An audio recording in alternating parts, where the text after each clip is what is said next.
castle.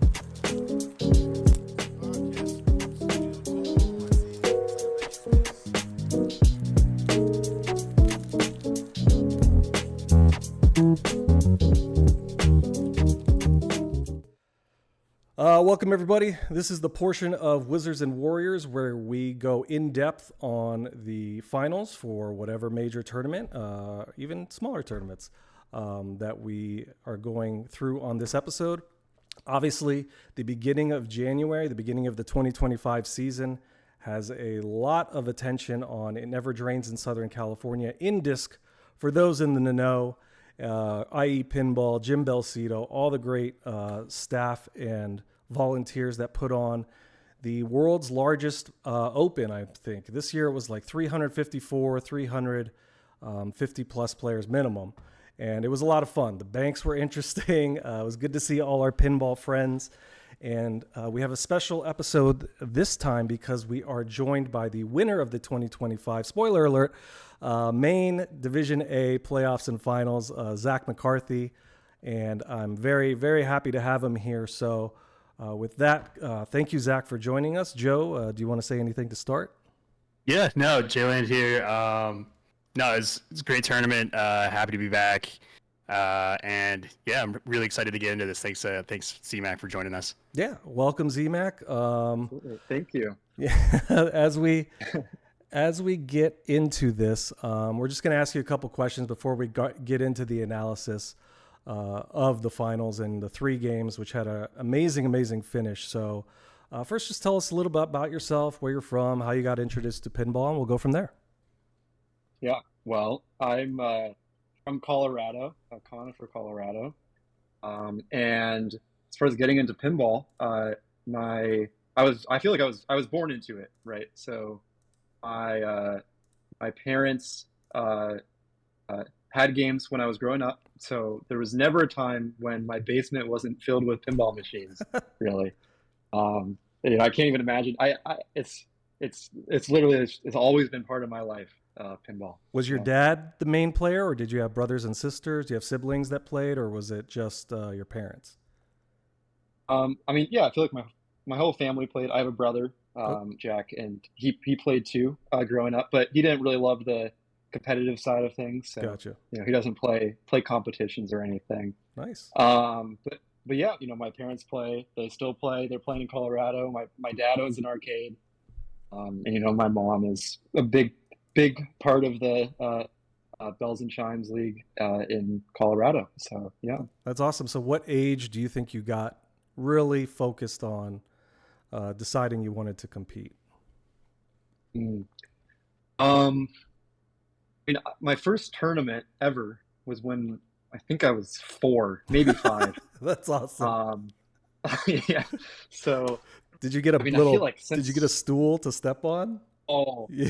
Better believe I had a stool, for the first couple of years, carrying that thing around, in like these grungy bar areas, right? Playing pinball. But yeah, I feel like I was always interested in playing pinball competitively.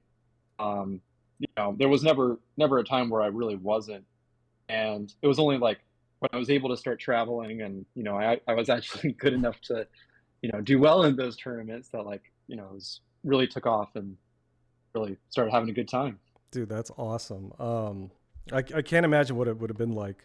When I got into this, and into the competitive side, I keep kicking myself. I'm like, man, give me like 30 years ago when I had better reflexes. I wish I got into this when I was younger, but it must have been a trip going to these competitions and, places normally kids don't go to, but barcades, by and large, at least you have the shiny lights in it. It makes it safe. So great. That is really cool to hear. I'm not going to go into too much of your background. I know you probably answered a lot of those questions, but I want to get to your thoughts on this year's INDISC. Last year's finals, congrats again on the back-to-back. What do you think about the bank from last year to this year? I know there was a lot of chatter when we were doing trivia in the Discord, trying to figure out what was going to be revealed. Once we saw Kingpin, it was like, okay, what's really going on? We're going to get Big Bang Bar next. So what are your thoughts on last year's bank versus this one? Yeah.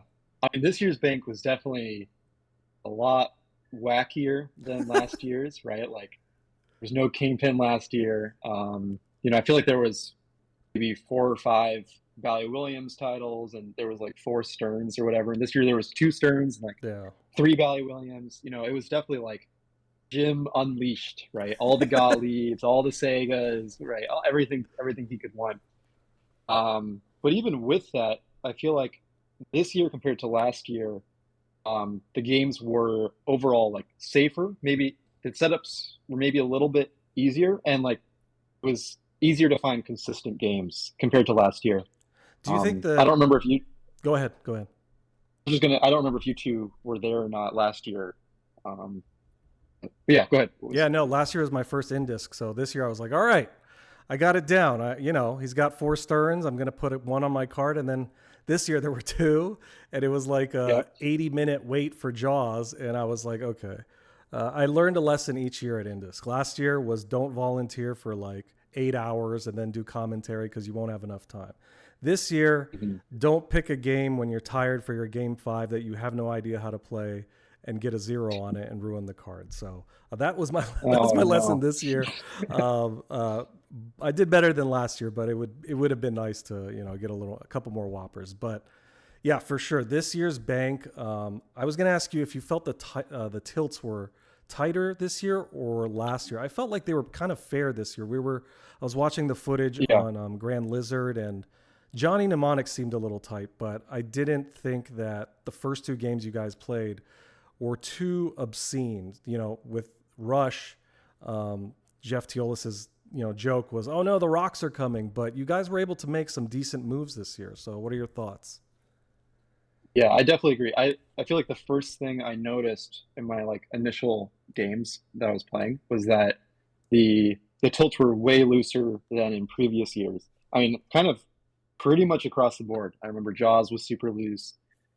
Elton was super loose. A bunch of them were super loose. There were some, like Johnny was a little bit on the tighter side.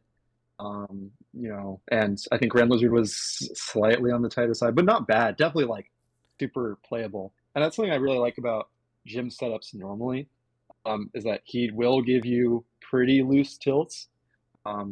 His games are set up hard, but he still lets you show off your skill by moving the games, show off your nudging. So yeah, I mean, you need it, and that's a good transition to kind of the strategy that you take, because I was thinking about the Worlds, and I don't remember when I was watching it and like watching Zoller on Car Hop versus I think it was Arvid, just some of the moves they were making, and it didn't seem like they weren't being punished for making a move. You should be allowed one. I know everybody jokes about the Beast last year where you were flip tilting.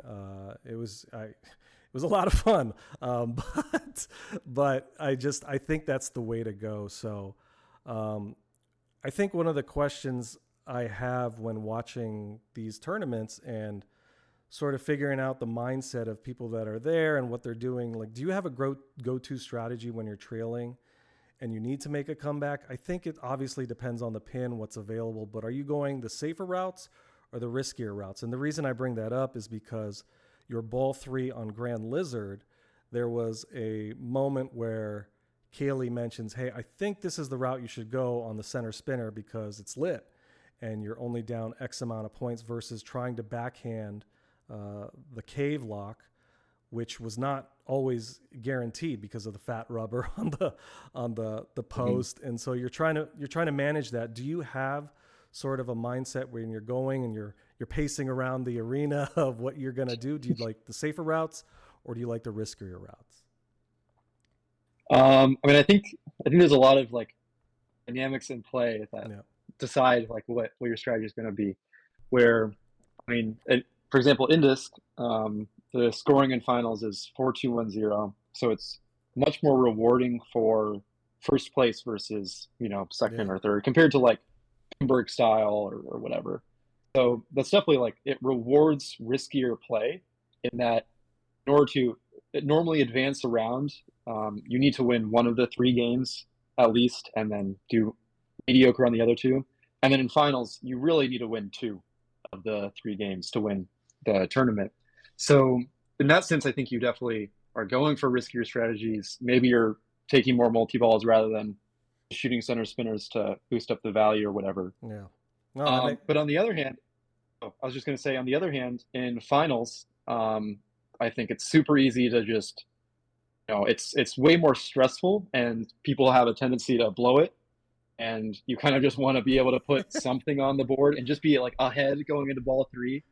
And so you're just point pressing initially, and maybe it doesn't give you an unbeatable score, but it gives you a challenging score to catch, and that added pressure can be a lot. Yeah, that phrase "point pressing" was something I learned this finals at INDISC, because Kaylee mentioned it. And I was like, yeah, he's trying to separate himself. I think it was on ball 2 of Grand Lizard, because who knows who's going to leave you a lock. And if you're going up the center spinner, you don't want to, again, leave anything for the next person on ball 3. So switching gears just a little, if pinball didn't exist, would you have another competitive hobby? Are you a tinkerer? Do you like video games? What's your other thing? Do you have, do you, as the kids say, do you touch grass and go outside? Yeah, if I didn't play pinball, I mean, obviously that's a lot of my time, right? Yeah. I feel like I don't do anything else super competitively, at least right now. Like in high school, obviously, I did robotics, stuff like that, and had a great time with that. And I imagine I would do similar things. But I feel like if I didn't do pinball, there would definitely have to be something else, super competitive in my life. Just I feel like I gotta have that thing, like that. Did you ever that high stress? Did you ever have a point where you could have, like when I was a kid, the thing that brought me into this, sci-fi arena, if you will, we'll just call it something overarching like that, was, I got my first NES with Mario Brothers. So that put me on the video game path. So I didn't really get into pinball until I worked at Chuck E. Cheese when I was a teenager and they had a Whirlwind. But I've always been on the video game path, and, since 3 years ago, I've decided I found this hobby again. So have you ever had sort of that fork in the path where you could choose, or was it always just pinball? I mean, I feel like, I mean, I was born into it, and that's definitely played a large part of like, oh, this is the path I stayed on, so I'm going to keep staying on it. But of course, I do enjoy it a lot, and I think pinball has shaped a lot of what I enjoy, just because it's always been there. Yeah, it's a great hobby. But yeah, for sure. But yeah, I don't know if I grew up and instead of having pinballs, I had like a bowling alley in my basement or something, I imagine I would be bowling right now. Probably. Listen, you could just have one hobby for yourself. Leave the bowlers alone. Right. That's awesome. So the next question, I'm actually really interested in, because you've done it for so long and you've met so many people. And the thing I love about this hobby, and I was telling Josh Sharp at INDISC, because he asked me, what do you think about this? This is now your first year's done of serious competitive pinball. I said, honestly, this is my end game. Like, I love the competitive scene. At my age, it's nice to be able to still be able to improve and compete on a level. I'm not going down to the local Y and trying to be LeBron. So this is a really good hobby for me. What is the best piece of advice you've received from somebody about competitive pinball?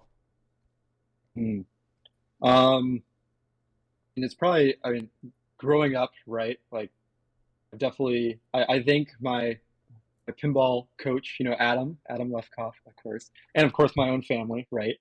But so, he gave me so much advice, as far as like, oh, here's how you do these basic flipper skills and things like that. But I feel like the most important thing that I got is, focusing on your mental game.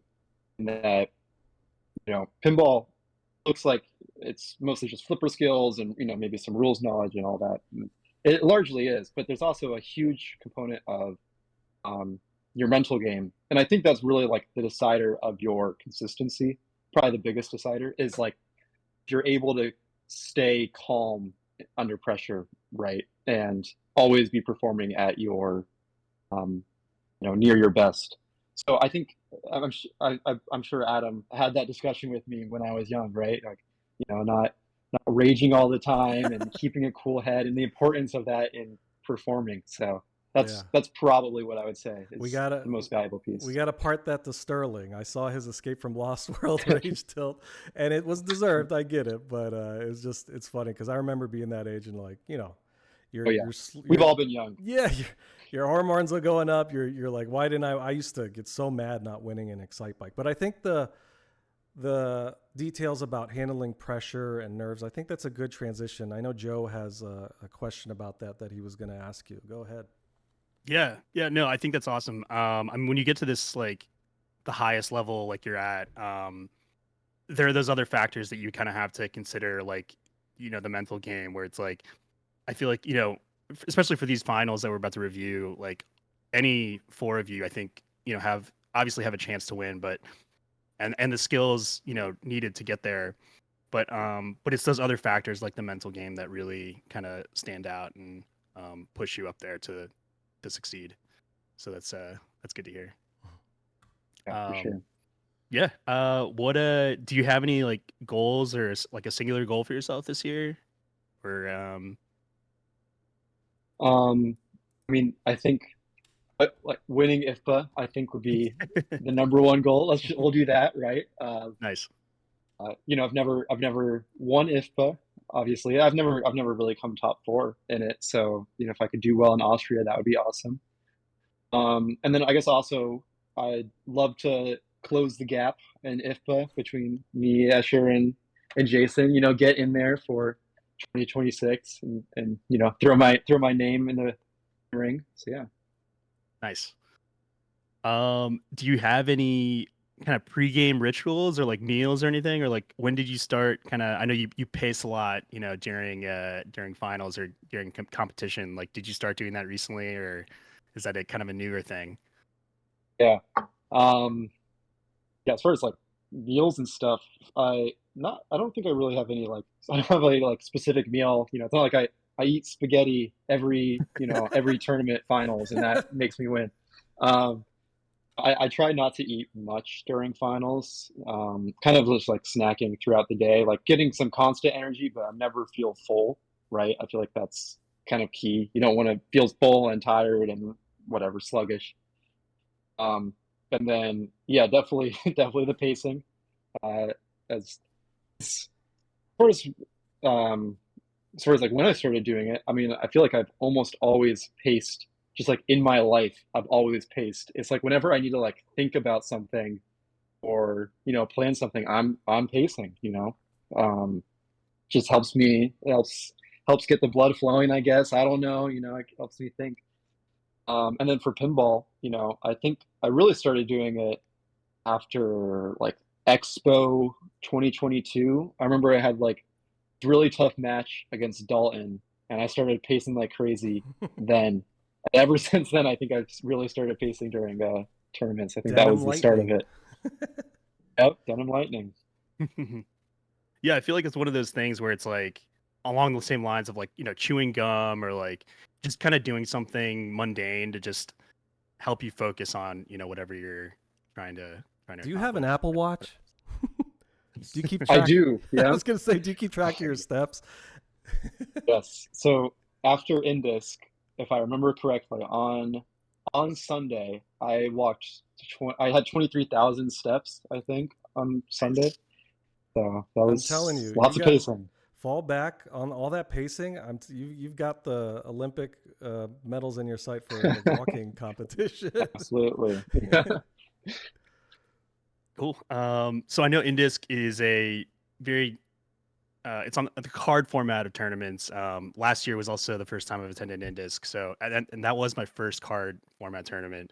How do you, as a player, decide which games to play, like in what order on like a 5-game card? For example, like do you kind of pick your strongest game first, or do you save that for last? Do you kind of throw in entries to find games that you like? I know it was a pretty big bank this year. It's like 21 games total. Or do you kind of try to focus on like the same 5 games and just kind of stick to that and try to, get the best out of those 5? Yeah. I mostly stick with the same games. There's definitely like, if this game's burned me 5 times in a row, I'm gonna move to something else and give it a shot. But yeah, I mean, like after qualifying at INDISC this year, I mean, I maybe played third of the bank going into finals, or whatever. Hadn't played, hadn't played Grand Lizard, hadn't played Time Fantasy. I did. I played Time Fantasy once. Uh, Lost World, lots of games. I hadn't played much going into the finals, and having to kind of sight read it. Which I don't know how good or bad that is of an idea. But yeah, so I'll normally stick with the same ones, and I think I learned when I started playing card formats, right, that you should always start with the most dangerous games first. That way, if they go bad, then you can, easily get back in line, void the card, right? You're not wasting all this time on your easy and long and safe and consistent games to then throw it away on the, more risky games. But I also think like for me to have a successful game on a card, like it's easier to have a successful game when I have like good meat on the card, right? I need like a good foundation, and then I'll do my risky games and go from there. So, in this year, I was starting with Elton mostly, and that was one of my better games, just to like get a good score, something strong to work on. And then I would move on to some of the less consistent ones like Kingpin and Labyrinth for me, and then finish up on one of the more consistent ones like Jaws. So yeah, that's my approach at least. I was gonna say, what did Elton John do to you? I know you had a really good game on it. Were you getting revenge on it, or? No. I found that Elton John to be like my favorite game at INDISC. I thought it played pretty solid. Did you hear any different opinions about that? Because I know some people were scared. I was watching people sort of approach it and say, no, it's not. It's playing too fast, or it's just the outlanes are hungry. But I was interested to see what your thoughts, or maybe you heard differently. I mean, it's a total accuracy test, Gotcha. right? You never really have to shoot anything dangerous. So if you're able to make your shots, like it's super good game. I remember I watched Jason play it. He didn't really know the game very well. In his first game, he got, like a top 5 for the weekend or whatever, just because he's accurate. He's accurate, and that game rewards accuracy. So I think if you were accurate and you were able to make all your shots and get to your first signature stage multi-ball, it was pretty set and not too bad to get there. But as far as like Schmeg points go, that game has pretty much nothing. So Nice. I know we talked about pacing a little bit, and like handling kind of pressure and like nerves. Do you think that there's kind of added pressure to defend a title as being the reigning INDISC champion, or does that kind of help you fuel you to play better knowing that you've already been there? I definitely think I don't know if there's added pressure to like win again, and that like when I made Final Four, if I didn't win, I was at least satisfied with my position in that I got to top 4. That's I feel like it's kind of a goal, is to always at least reach top 4 in a tournament.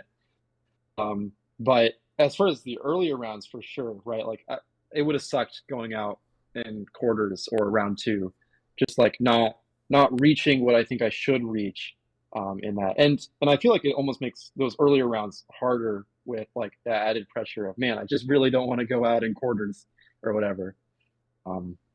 But yeah, I mean, in later rounds, I think it definitely is helpful. It can fuel you, give you some good momentum, help you get through some potentially tough moments. So going back to your goals for this year, what is the difference between you and the top 3 right now? Less events or less major wins? Because I know you're like 200, 300 behind 1 and 2, right? Or is it decay that's hit you, or are you? I haven't checked. I didn't look at the complete 20 games. I think efficiency is a little bit worse than Escher and Jason's by about 10% or something. And so that I think hurts a lot. And so just have to play more, I guess, and boost that efficiency up. Yeah. And then, yeah, I mean, doing better in majors, I guess. I mean, all 3 of us are doing well in majors. So it's I feel like it's pretty tough. It's like after INDISC for Maine, it's like the difference between me and Jason was 30 whoppers that then gets multiplied by your efficiency. You know, like Yeah. it's like when you all do well, there's really no movement. So it's Yeah. tough for sure. It's hard because you imagine back-to-back INDISC champ, you're going to jump, but you're also, you know, in this upper echelon where no one else, it's very rare air. You're kind of sitting up there. And then if you're always finishing close to each other, it's hard to make that move. So Yeah. obviously, congratulations on your big win. What was the prize for winning INDISC 2025? So yeah, the prize was $500 and a new unboxed Stern Pro. And your choice is? So I was able to send Zach Sharp at Stern my top 3 choices of games, and he sent me back a D&D Pro. So very thankful for that. Nice. Nice. Yeah. So get that in a couple, or my parents will get that in a couple of weeks. You know, sending it back to Colorado. So yeah. So how many pins do you guys own now back in Colorado? Yeah, my parents own 40-ish. Oh. I think it's it's a big arcade, right? Lots of games. That's awesome. Yeah, well, congrats again. Yeah. I know you were going to say you picked Venom Pro for all 3, but that's okay.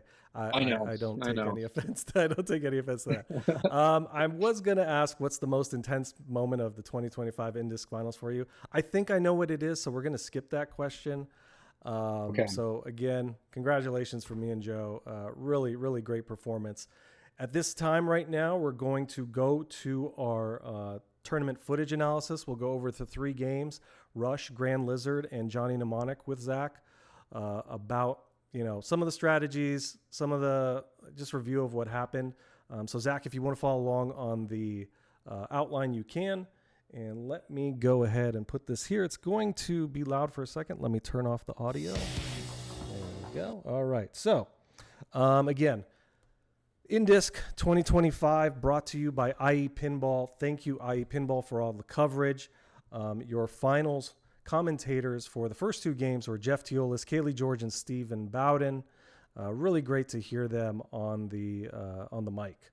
And this, in case you just need a quick recap of the format, INDISC is card format. There's a main Classics Target Matchplay, which is the Thursday tournament, a high stakes, which was non-Whopper. They had a pin clash this year on 2 Jaws machines, which was a great addition. I thought that was a lot of fun and a really great break from the traditional sort of grinding on the cards. There was also a women's tournament. Congrats to the winners there. I believe Kaylee Campbell won the women's there. And so what we're going to do now is go over each game.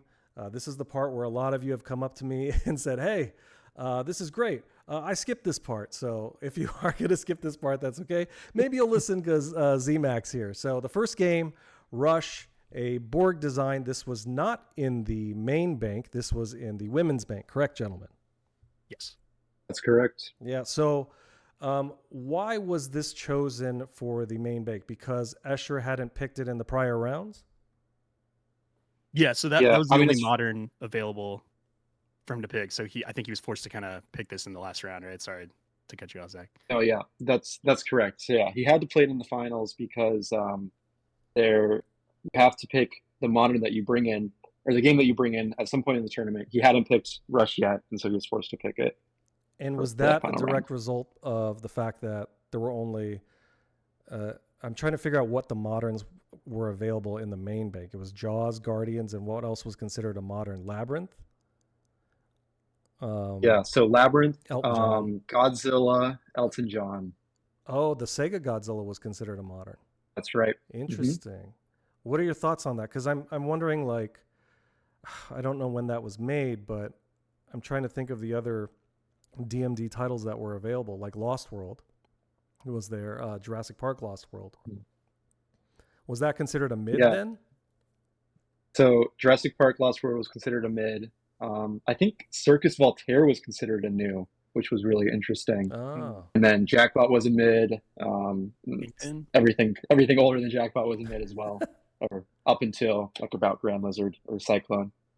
All right, so Rush is the first game to come up on the finals format. Your player order was Escher, Z-Mac, Zoller, and Vigo. Ball 1. I am not a Rush expert. The first time I played it, I asked Ray Day in the Discord, the TPN Discord, hey, how do I play this? He was like, just shoot things that are flashing. I was like, everything's flashing. So I don't know what I'm doing here. I couldn't figure out. I learned a trick from you, Z-Mac, at the UK Open about the sort of slow ski pass to bump over to get it on the flipper to hit the time machine a lot more directly, because I don't know if I was having trouble with the backhand or the forehand at the UK Open. So thank you for that. So Z-Mac, why don't you tell us, what your thoughts are on Rush? Maybe this, you guys didn't play it, so you couldn't really have any, hey, this is, the backhand's not there for me. What are your thoughts on Rush itself and how to approach it?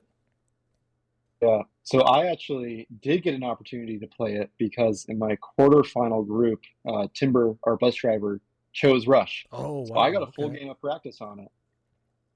And I thought it played super fast, a little squirrely, but like the out lanes were not terrible. You could definitely move it a decent amount, so it wasn't awful. But my plan going in was to focus more on the Far Cry multi-ball. Getting your locks there, stack it with a multi-ball, and get 100 million plus through there, just to like get some initial value on the table. Is that the most valuable multi-ball? Like, if you had a bare naked multi-ball, is that the one you're going for? Yeah, Far Cry is definitely the most valuable of the, or Headlong Flight is probably technically the most valuable, but it's very, very deep into the game. So you're mostly focusing on Far Cry if you want good value. I think with how this particular Rush copy was set up, the Far Cry locks are set to medium, but also it took 8 time machine shots instead of the kind of normal 3 to start that first time machine multi-ball. So yeah, I noticed a lot of players were going for that Far Cry locks instead. Yeah, so this was definitely. Yeah, go ahead.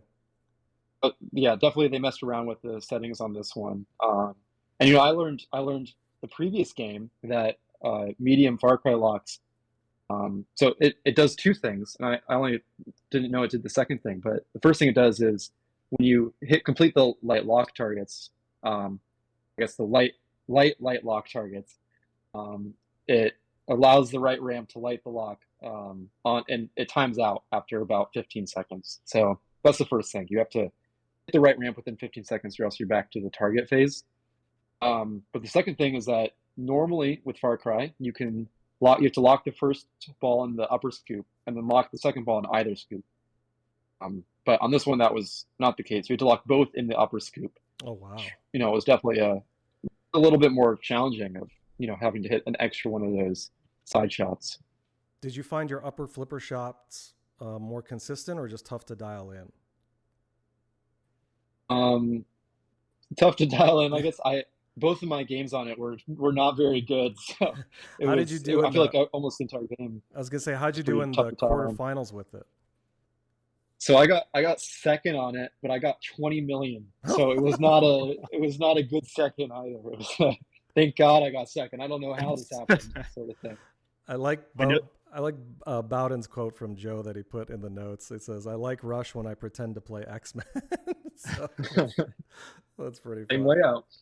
Yeah, that's pretty funny. I noticed the shooting the left orbit. Sometimes on Rush, you can just hold that upper flipper up and then it'll just go into the scoop. But it looked like a lot of the times it would just hit right above it. So it wasn't really even a free like left orbit shot, like you'd have to still kind of shoot that deliberately. I think that's a super tough thing with these, with rushes that are so fast, is that those orbits, it never goes in on almost any of the ones that are, at larger tournaments, just because it's waxed, it's clean, it's playing faster than it was designed to, really. Mm-hmm. On if you had choice, would this be a game you would have picked as a modern, or would you, if you I guess maybe Elton John would have been there instead. I'm trying to think of the moderns again. Is this not your first choice? I guess I should ask that. I think going into this tournament, right, not playing this Rush beforehand, absolutely. Like Rush is probably my favorite modern. LCD Stern. I think it's a super good pick for me. But with this Rush, it was so squirrely, and not having much practice on it, that I definitely think Elton would have been more fortuitous, I guess. Gotcha. Yeah, there's a ton of good code on this. I know Ray Day and company have worked really hard to make this special. If you've ever watched Dalton Pinball, he's put up some amazing streams on it. Some of the stuff got affected by his own play on it. This is one I just don't have. I will say I don't have a lot of experience on, but it is fun to watch, and it was fun to watch this final. So, we have the footage playing now. If you are listening to the podcast, just know there's a video format as well, and I would strongly suggest watching that so you can kind of see what we're looking at as well. So ball one comes up. What do you think of the tilt on this rush? I know each of you were able to make a decent move and get to the two rocks, two dangers, but it felt like they were earned, like we were talking about earlier.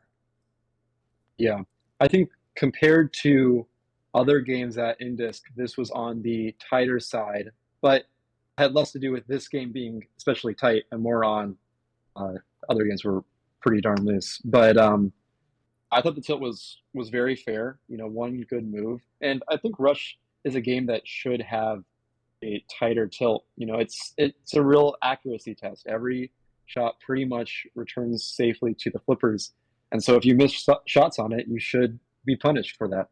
Yeah, shooting through the pops. I mean, it reminds me of Whitewater, I think. Is the Congo one through the pops? No, the Congo one has the hippo on the right. It's just those tight little avenues that you have that you just are trying to make sure you squeeze through. And then if you're holding up the upper flipper, you're hoping that it falls right into that upper scoop. So Escher ball one makes one danger move or one big move for a danger, starts big money, can't find the side shot, left out lane drain. 3 million ball one.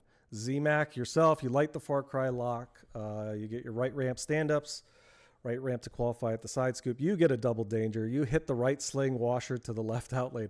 This was funny because Jeff was like, I think he hit the washer. He didn't even hit the sling. And so they thought it was like, it's so quick, I don't even remember it. And you ended up with around 3 million or so too. Do you remember that? Yeah, I feel like there's a lot of it's like these out lanes that where it hits the side and you like makes this sound like this thunk against it, it's like metallic thunk against the wall. And as soon as you hear it, you just know the ball is gone. It's straight down. There's no momentum on the ball. And I remember that was one of those drains. Yeah, I noticed mode wise, I was trying to figure out what people were going for. So it looks like La Via is the common preference on Rush. Maybe I'm wrong there. Do you have any thoughts on that? Because they were getting some decent points out of it. I know Zoller ended up with 16 million only on it, but ended up with 40 million. He had good shots on his time machine, hitting those accurately. He had two weapons, and they were explaining how one of the weapons spots the shots, which could be huge if you have maybe a combo ready. Or obviously the other weapon is the Addaball. I think when it turns green, it's for the Addaball. Do you have preference on modes to start, or what are you choosing? Yeah, I think La Villa is like that's a all or nothing. It's ball three. I got nothing else. let's run in and see what happens. Sort of mode, in my opinion. So I generally don't include it as like a starting mode. It's super inconsistent as far as its scoring. I generally find Limelight to be the best value, and so I'll start with Limelight and try to stack it with my Far Cry, and that's a pretty solid foundation. And then after that, the next mode I'll try to do is Big Money. The reason is, so Big Money, one of the main shots on it is the center time machine. And when the time machine is lit, instead of getting you like a nasty return back down to the slings or down the middle or whatever, it'll return it to the upper flipper. And so that's a great way to make progress towards your time machine multi-ball, especially when you need to hit the time machine 8 times, so get those done a little bit safer. And so we're going to have an explain like I'm 5 moment. Choosing your mode, is that before the ball launch, or are you having to hit a shot to pick which mode? So do you see, you can kind of see the records around the playfield. There's one on every main shot. And So when you, at the start of your ball, right now, the records are different colors. There's a blue one on the right orbit right now. There's an orange one on the spinner lane, and each color coordinates to a mode. So orange is Working Man, blue is Spirit of Radio, pink is Big Money, yada yada. So when you make a record shot, you need a certain number of records to light your mode, and then the mode lights on the center time machine, and then the number, or yeah, so like most of a color you have is the mode you start on. So, for example, when you start the game, you only need one record to light your mode. You shoot a pink record and start your mode. It'll be Big Money at the start. Awesome, thank you for that. Yeah, that's I will clip that for everybody so that they can use that as a good base. So Vigo comes. So Zoller had a decent ball, like I said, 40 million, ball one, game one of the finals on Rush. I thought his time machine shots were really nice and accurate, because I know finding that and dialing it in for me is a little tough at the beginning, because you think it's somewhere on the right flipper, or maybe the backhand will get you there, and then you're like, no, let me just forehand it. But he had some good moves there. And so Vigo steps up. He had a big move to say kind of a shimmy out of the right out lane. Far Cry right ramp was ready. Lavila was ready, but then he had a quick sling drain. So he gets about 1 million. So you're looking at 3, 3, 40, and 1. So ball two, Escher comes up. He's into Big Money. I noticed he was still struggling a little on that upper flipper shot, but he had a couple nice cash outs on Big Money. Started red Barchetta multi-ball. So how do you start that? Yeah, so to light a time machine multi-ball, you have to keep bashing the time machine. On most rushes, it's only 4 hits to light your first time machine, but on this one it was 8. And then the dead end to the left of the time machine, when the time machine multi-ball is lit, will cycle between the 3 different possible multi-balls to start on. So it can either be subdivisions, red Barchetta, or fly by night. Red Barchetta is normally the default multi-ball. So like if you don't shoot the dead end at all, you'll get red Barchetta, but it's also by far the least valuable one. So there's a little bit of risk, right? Do you want to go for that dead end and potentially drain off the risky shot, or do you want to just take red Barchetta and go with it? Do you have a preferred mode that you would stack with it, like Big Money? I think Big Money is a solid option. Limelight is the easiest good value mode. That's definitely the best one, I would say, in this position. So yeah, there's also Spirit of Radio, which I love. I didn't get the chance to do any Spirit of Radio shenanigans with this rush. It was a little too hard, but that one can be super explosive. Most valuable mode in the game. Yeah, this rush didn't treat you well. We'll get through your balls quickly. Don't worry. True. Yeah, very quickly. But it sets yourself up. Maybe it helped mentally for the next two. But yeah, so Escher's ball two. He starts red Barchetta with Big Money. He's got the mystery. He gets the add ball. Collects a few jackpots. Gets to about 74 million. And he made, there's a good note here, makes a grimace face after double draining out of multi-ball because he had Lavila ready with the record boost. And I guess the combo is right ramp, right orbit. Is that correct? Yes, right ramp, right orbit. It's a two-way combo. So, yep. Gotcha. So he ends up with about 76 million on his ball two. You come up for your ball two, and let me just go back a little. The ball was stuck in Slingtown. Bowden made a great comment. He's like, well, thanks for the ball save while I was waiting between the slings. It just ran out. You got your Far Cry lock one done. Unfortunately, you got a reject from the right straight down the middle. It was just quick. It was a very quick drain. And everybody on the commentary noticed sometimes it's just too quick for you even to react, no matter how good or your reflexes are. So you're at about 5 million. Zoller comes up. He makes another big move for 2 dangers, starts Big Money with red Barchetta, uses his add ball, collects a super jackpot for 14 million. Now, again, the scores are 76-5 right now, so 14 million is huge. And you just said you got second with 20 million, so those are valuable points. He has a really good ball, and obviously he's a really, really, really good player. How long have you been playing with Jason? Um, no, I think I met Jason at the Pin Masters when it was in Colorado in 2020, kind of the last tournament before COVID. I wasn't going to Papa when I was a kid, so I didn't get to meet him there. But yeah, I played with Jason in a pin golf qualifying group, and yeah, it was he was an amazing player then. He's an amazing player now, obviously. Do you have distinct skills that you've picked up from him by any chance? Is there any technique you've learned from him?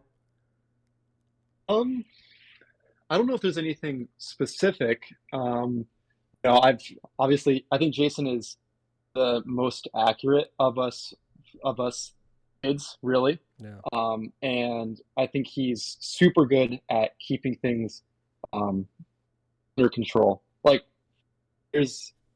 I feel like there's kind of like a traditional um, pinball player, who's very accurate and plays the game right and just and keeps things, under control and in good form. And I think Jason is like, in that sense, like the most optimal player there ever has been uh, in those senses. So I definitely I admire that in him.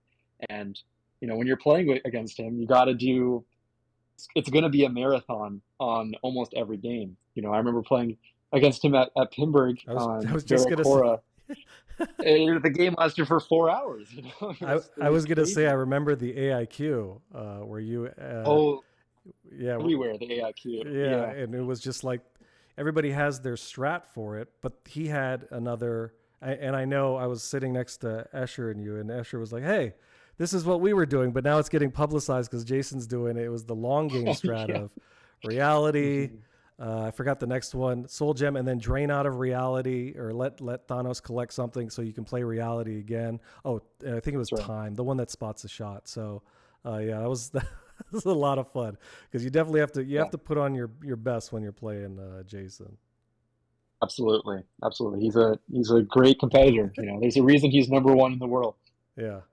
I remember my first interaction with Jason was playing against him up in Delaware at the Lavish Pinball Collective, and we were playing like an older kind of EM. I think it was like blackjack or something, and it was maybe a game that he hadn't had a lot of practice on. It was like maybe they just brought it in recently, and I'd kind of taken the lead like maybe on balls 1 and 2, but I talked to him after the game. He obviously won the game on his last ball, but he said he had to change his strategy multiple times because just from like kind of seeing other people play in the game, and like he really just adjusted so quickly on the fly, and like he just it's something that's like the extra edge that you have as like one of those higher level players. It's just you adapt to what the game's giving you, and also like just being so quick on your feet, just to adjust to the game and what it's giving you. Yeah. I think Escher's also really good at that. They're both super super good at that as at adapting. And that those sort of skills definitely are shown at a tournament like INDISC, where you're playing Kingpin, where nobody has played a Kingpin before in their life, or you're playing Galactic Tank Force, and a lot of people haven't really gone deep into Galactic Tank Force, or Bone Busters or Deadly Weapon. Any of the Gottliebs, the hundreds of Gottliebs that Jim somehow finds. It's a big skill to be able to quickly pick up what's going on in a game, how that game plays, what pattern do I need to get into to succeed in this game, and yeah, they're super successful at that.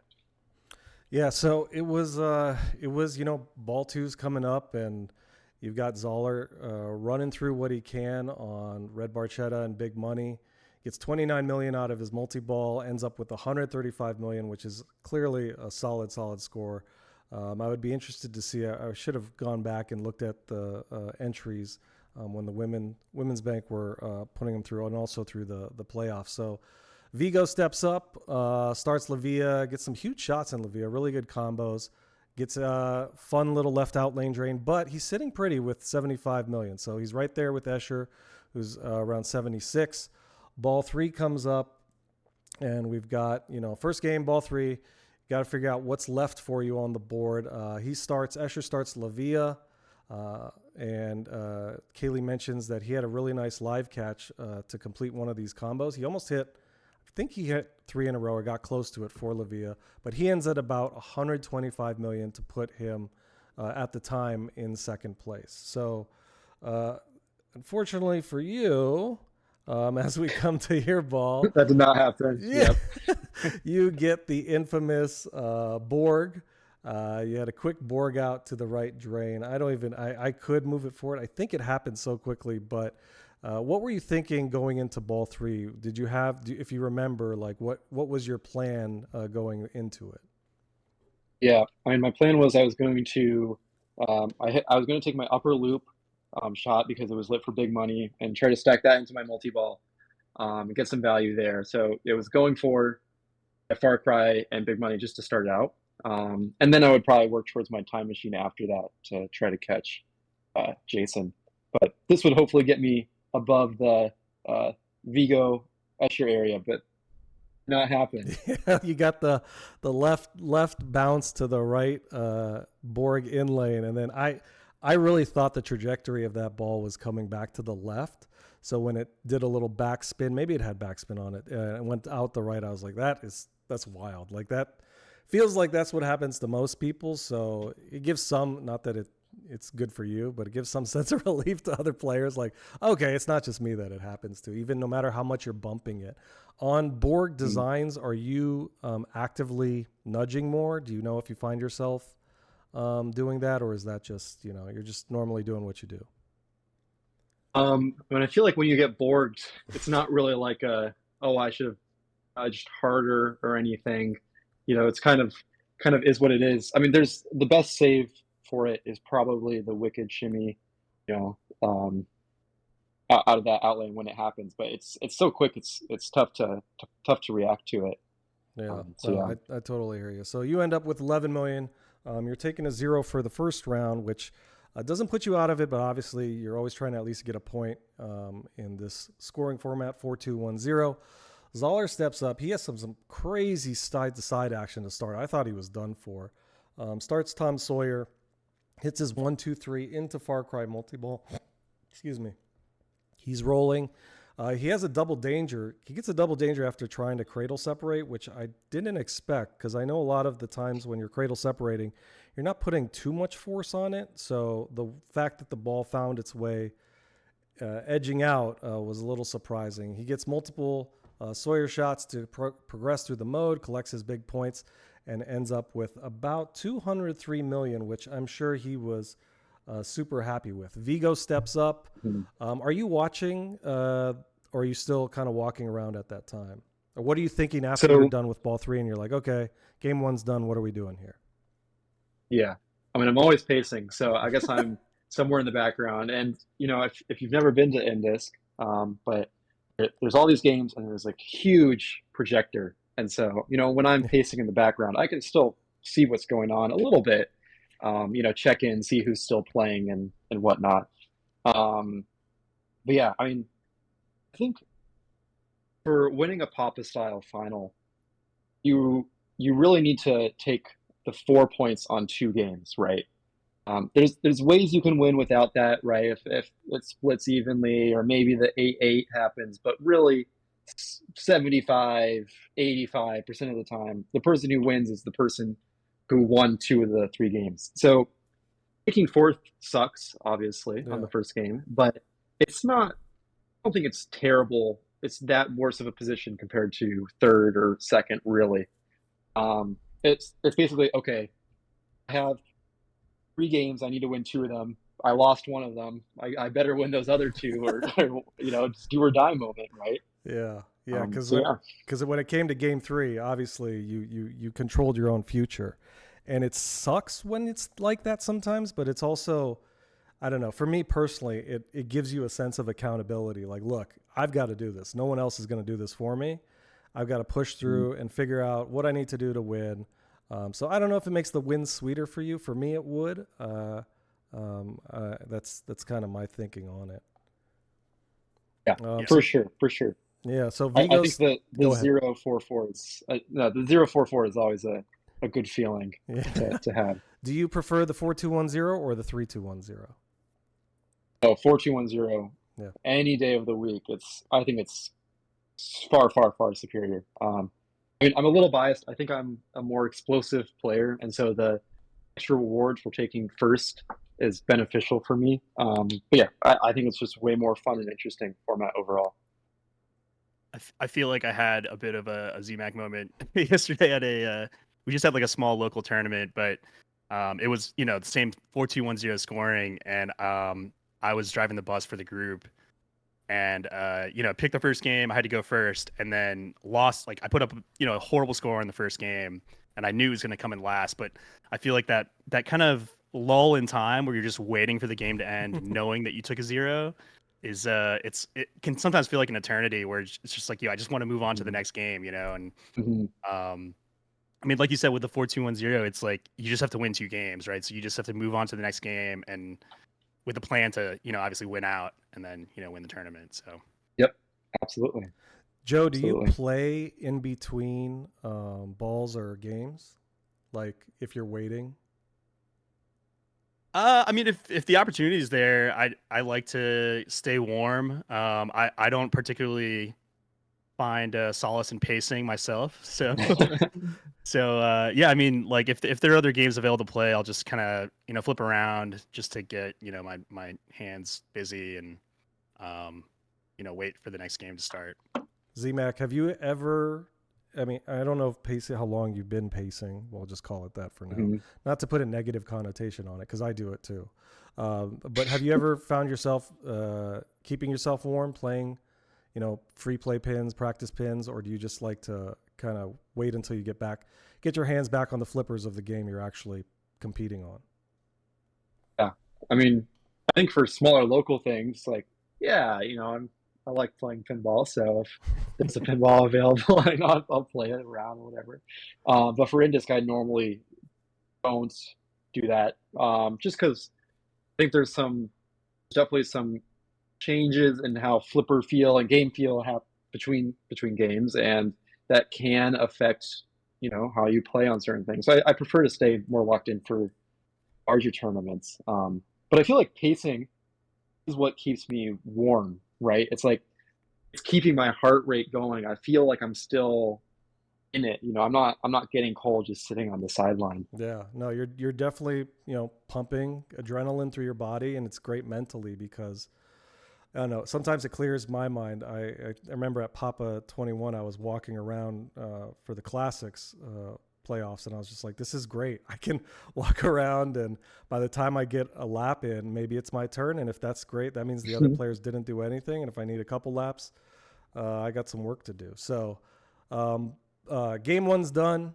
Your winner is Jason Zoller with 203 million. Vigo in Escher, excuse me, in second with 125 million. Vigo in third with 118. Vigo, I thought, was going to take second. He had a failed tip pass at the end, but he tilted out. I don't know if he would have had enough bonus. I think it was around 118, and he was close to Escher because he was in. He had red barchetta. He had the Addaball. He got the mystery Addaball. He was working up because ball two he had 75, and he ended up with an extra 43 there. I was surprised he tilted because I thought he might have had enough to catch Escher, but unfortunately it was not enough. He got the three. So 4-2-1-0, Zoller, Escher, Vigo, and ZMac. We go on to game two. So before we start game two, ZMac, do you have any final thoughts on Rush, and Joe as well? I don't think I got anything. Great game, but that one plays super fast. So yeah.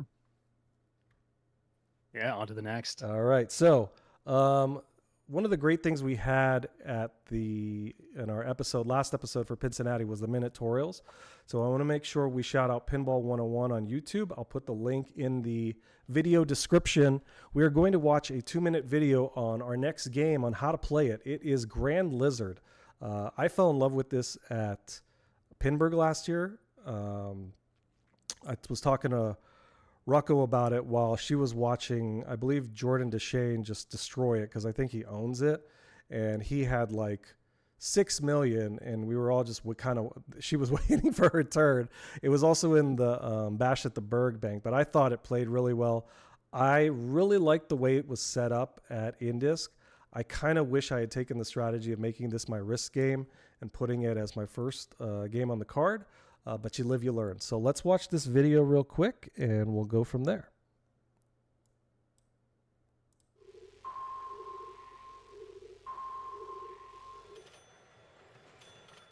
Appealing to herpetologists and pinball players alike, Grand Lizard sports fast play under the menacing gaze of a giant lizard head. The basic strategy is to capture one ball, then start two-ball multi-ball by hitting the top right release target. Playfield scoring doubles during two-ball multi-ball. The ball lock is easier to hit from the left flipper. A post pass helps here. Although three-ball multi-ball triples playfield scoring, the risk is locked balls may be stolen by other players during a multiplayer match. The upper playfield target banks keep the action fast. For the top bank, hitting any target freezes the flashing score value. Complete all targets within the timeout period to collect flashing score. The three cave targets advance the cave value, then light and award extra ball and special. Shooting into the cave awards up to 40,000, advances the flashbank score if timing, and starts blinking the 50,000 upper right shot. Hit the target within the timeout period to collect. Sweeping either bank doubles their score and is very challenging. Advance bonus multipliers and light spinner by completing the lizard targets. This also increases Magna save time, indicated above the return lanes. Press Magna save buttons to prevent outlane drains. Shoot the A and B ramps to light bonus holdover, outlanes, extra ball, special, and then score 50,000. Collect bonus holdover via the right shoot.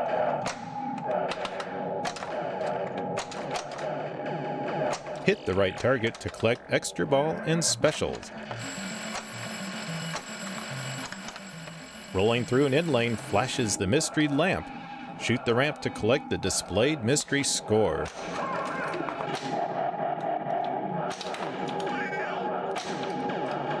After the last ball, collect an additional multiplied bonus if the holdover is lit.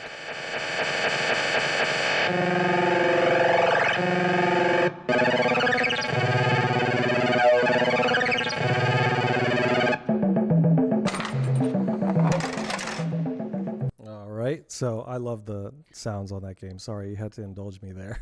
Oh, they're great, for sure. Yeah, but so this version, I was surprised they mentioned that the Magna saves were on. I don't know if I've ever seen them turned off for a competition, but you had a huge rubber on the cave lock shot on the left ramp on the right side, on the right post, and then on the right ramp, the left post had a giant rubber, it looked like. Maybe I'm pretty sure I'm seeing that correctly. Also, so the tiny flippers on the top and yeah, like, zipper tiny flippers and then zipper flippers on the bottom.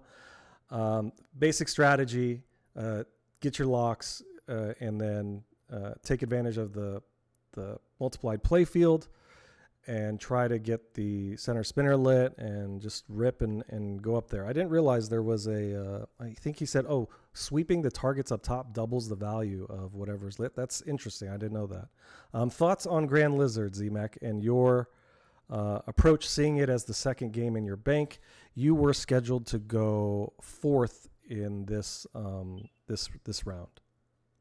Yeah, it was really interesting because I was the lowest seed going in to the final four, and so I was expecting to go second on everything like normal. But Vigo and Jason chose second and third rather than fourth, so I got to go fourth on both this and the last game, which I'll take. Yeah, normally Grand Lizard is a pretty boring game. It's super grindy. You just shoot locks all day and then release and shoot spinner. But with tiny little flippers up top, that's not really the case, and giant rubbers, of course.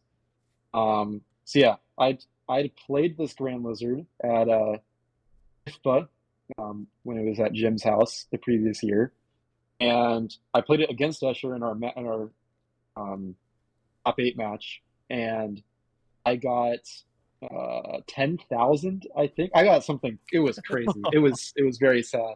It was like under 30K for sure. Not a single lock, not a single release, no spinners. It was bad. So I didn't repeat that, thank God. But going into this, I was like, when the 3 games were announced at the beginning, I was thinking, okay, well, I need to win 2 of these 3 games. It's probably not going to be Grand Lizard, so I need to win Rush and then win Johnny. So taking fourth on that, I was like, okay, well, I guess I better figure out how to win on Grand Lizard because that's the only way. So, yeah. What do you think that Vigo and Zoller chose different positions because of the potential the lock stealing potential? I don't know. I think that Jason always likes going earlier rather than fourth. Okay. He's a first sort of guy. Get the momentum going, right? And like I was saying earlier, like when you're in the final 4, the stress is unlike any other round, Yeah. right? Like Oh yeah. it's those going fourth can be pretty scary and pretty sketch. So I think it's definitely reasonable to not want to be the last person, and and rather than be the chaser of scores, be the one that people are chasing, because I think it's definitely easier to mess it up in finals. Yeah. No, I think this was probably, other than ball 3 on Johnny Mnemonic, just because of the math that needed to be done. This was my favorite sort of match to watch because of some of the intricacies that are involved in the one of 2 strategies, either multi-ball or press the center spinner, get it lit and try to separate yourself there. And it was interesting because the first ball, Escher locks 1, locks the second, tilts out, unfortunately, leaves 2 for Vigo. So all Vigo has to do is step up, hit that top right target, or lock the third ball in the bottom play field. And Escher's at 242 after ball 1. Vigo steals the multi-ball, starts the 3-ball multi-ball, loses 1, because once it comes out, it's anybody's game. It's not guaranteed you're going to be able to trap up. And he has, after that, 3-ball multi-ball, he's got the triple play field, he's got 60K. So it's kind of like, well, I got the gift, but I didn't get to use it. Yeah. So he rips the center spinner twice. He's got his 2x bonus. He still ends up with 200K. He's less than Escher after getting the gift of the 3-ball multi-ball. So even if you're given it, it's not a guarantee that you're going to be able to take advantage. So Zoller has no lock set up for him, gets 1 lock. And this was kind of my experience on Grand Lizard. He had like 4 or 5 shots on backhanding it off the left to get to the cave lock, and he couldn't get it. So he drains out. He's got 232K. Did you find the backhand unreliable? I know you had a couple really good on the fly shots to lock. You got 1 free lock from Zoller on your first ball. The smooth second lock shot, we're watching it right now, off the plunge. You got in trouble. This was fun this game was also fun to watch because watching you guys juggle it and get it back under control or safety was just awesome. It was not easy. So I saw you guys fighting and sweating it out there. But your thoughts on the backhand and your ball 1? Yeah. I thought the backhand wasn't terrible. I was able to find it at least a couple of times, which was nice. I never left a lock, so that was good. But yeah, I found the release super tough. I don't think I made it a single ball. So it was, normally on Grand Lizard, you want to lock only 1 ball and then, keep releasing and always be in a 2-ball. But with the release and those tiny flippers, I felt like it was a better option just to go for 3 backhands. Yeah, we're watching the footage of you right now getting to your 3-ball. I know you got some 3x upper playfield shots off. The bonus hole and the spinner were lit. You got a huge spinner shot. The way you drained on this one, even after this, was a little unfortunate because they drain at the same time. Obviously, simul drain is not what you want, but sometimes it's getting hectic, and your face right there says it all. You're like, oh, come on. But Do you ever on this copy? Did you ever think about going left ramp or right ramp, or just leaving it alone? Yeah, I'm a spinner main. That's what I Gotcha. know and that's what I do. So that's what I go for. Yeah, ramps. If I hit any ramps, they were not on purpose. I would say that was flailing, get the ball out of there sort of shots. Gotcha. Yeah, you had 625 after ball one. You're sitting. It's not a comfortable lead, but it's nice enough to where the other players are going to have to do something, whether it's, hit the lizard targets, get their, spinner ready, maybe go into the multi-ball. Because as we can see, it can end on this copy with just a 10, 20,000 result for your ball, or you can get everything under control and go up center all the time. So Escher, ball two, locks one, starts his 2-ball multi-ball from the upper playfield shot. Center spinner was lit, but he got caught on this one. I was a little surprised because I think it sort of froze him for a second. He had a ball going out the left, but then the other one decided to go straight down the middle for right here. He had the MagnaSave ready, and I think he realized that if he held the MagnaSave, maybe he could have saved the one on the left, because the other one sort of did a small hop straight down the middle. But a good ball, 481, just kind of doubles what he had, ball one. Vigo, no free locks. Not this time. You don't get anything there. He got his 1-ball lock.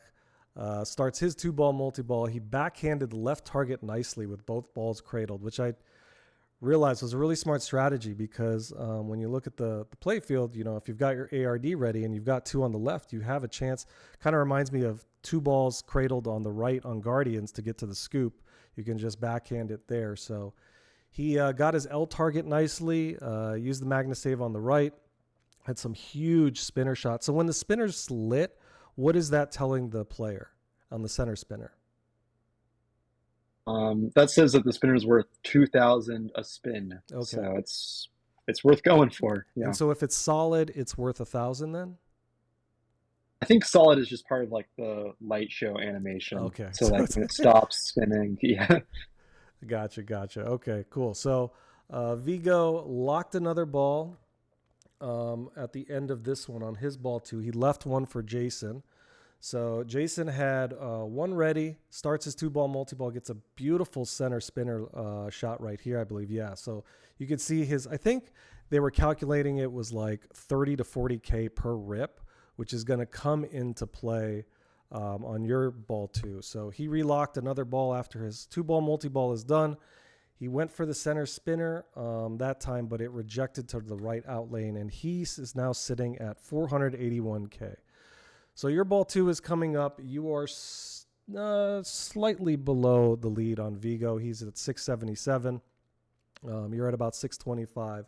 So you get your 2 locks. Do you remember your second ball? This was a really, a really good ball for you. Did you have any thoughts about it? Anything you want to mention on it? If you don't remember, that's okay. I think I went spinner near the end of it rather than locking more balls, and that was, like we were talking about earlier, right? I feel like in finals, it's always just like you want to be the one in control rather than the one chasing, because chasing can be pretty sketch in finals. So yeah, it was just getting a solid foundation rather than trying to put up 4 million on this game of Grand Lizard. Yeah, and I'm gonna let the commentary here because this is where you post pass. Oh, he's point pressing now. Right. Yeah, for 2,000 in spin. He stopped at 100. Go complete the targets up top. Come on. Get close. With the little flippers, that would be impressive. Close. Oh, he almost did. Like, yeah, like 4 little nudges to keep it in the upper playfield. Yeah, those tiny flippers were insane. He just ripped the spinner into the cave shot. Yeah, I guess with Grand Lizard, there's normally there's those full 3-inch flippers that gives you when they put the tiny flippers, that gives you about 1.5 inches of just rubber to play around with around there. Yeah, so they were talking about it right here. They were like, he's point pressing because he doesn't want to. You don't want to leave locks for Escher because you have your first game result that you're okay. I gotta separate myself so I can at least get as many points as possible, move myself up, maybe take first. But it was a great note from the commentary, and that's why I'm glad you're here, because it looked like, okay, I'm at 1 million. I just need to separate myself. I don't need to go for the locks. My spinner's lit. Let's just keep going up there. And you said it. You're a spinner main. You had a great ball. You put pressure on your opponents to get the locks themselves and hopefully catch up. And it looked like you were getting value up from the drops up top as well. I know that's not like you just stay up there as long as you can, basically. Yeah, I mean, the drops can be good value on a normal Grand Lizard, but it's pretty tough to complete them with those tiny flippers. I mean, you can't really directly hit, this like the ones on the right side, you can't really hit with that upper right flipper. And same thing with the one on the left with those farther left targets. So it's a lot harder to complete it in the time you have to. Makes sense. Yeah. So great ball. You're at 1.2 million. What are your thoughts after ball 2? When you're walking around, are you thinking, okay, hold? Yeah. Hopefully I don't have to play ball 3. Like that's the dream. I don't want to mess it up right at the end. So yeah. That's very, very astute. So Escher, ball 3, right Magna safe to keep himself alive right there. Gets locks one ball, backhands the lizard targets.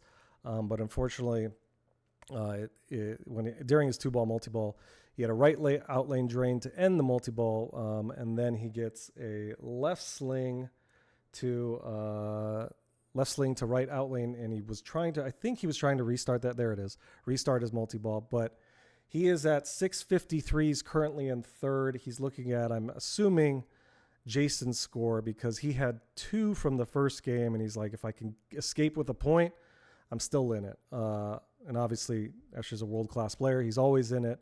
But point-wise right there, he's definitely hoping for a quick ball for Jason. So Vigo comes up. He's got no locks. He gets a forehand shot. I hit one forehand lock shot. I thought I was like, okay, I'm good. INDISC over. I'm happy with it. I locked one on Grand Lizard with the zipper flipper on the forehand.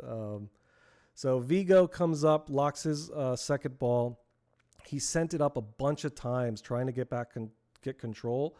If you're trying to get control on the bottom portion of Grand Lizard, are you more often doing the post pass, or are you trying to send it up top? Because it looked like he was trying to send it up top and hopefully getting a rebound or some slower friction coming down so that he could get it under control.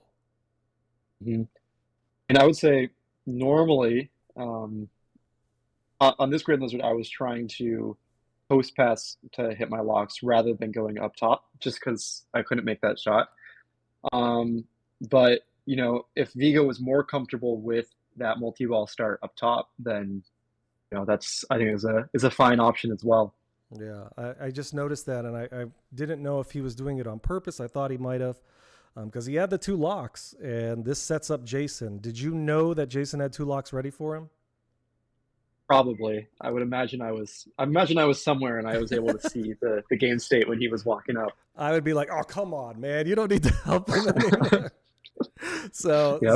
Zoller steps up. He's got 2 locks to start ball 3. He's trailing Z-Mac by almost 800K at the time. He comes up. He starts his 3-ball multi-ball, and he's ready to go. He's got his 3-ball going. He ends it with about 976K. So from ball 2 to ball 3, he's getting about 500, looks just under 500,000 for that multi-ball. So Zoller locked in, gets another 2x center spinner rip. This was a great ball from him. He had some amazing post traps. I think that's what it's called when it's coming down the in lane, and you use the bottom of the post to trap it and stop it. Post catch. That's it. Good. Thank you. See, that's why you're here. Help me out. Post catch. So yeah, he had some really great post catches. So he had already had his 1 3-ball multi-ball. He starts another 2-ball multi-ball and ends with about 1.5 million. In that ball alone, he had, I believe, 3 multi-balls. And I'm pretty sure his thought process was the same as yours. I don't want to leave any locks for Z-Mac. He ends up with about 1.58 on the scoreboard. So your ball 3, what are your thoughts? You come up, you see that he's ahead of you by 300, almost 300,000, 297. What were you thinking there? Yeah, I mean, obviously was hoping not to play my last ball, and here I am, playing my last ball.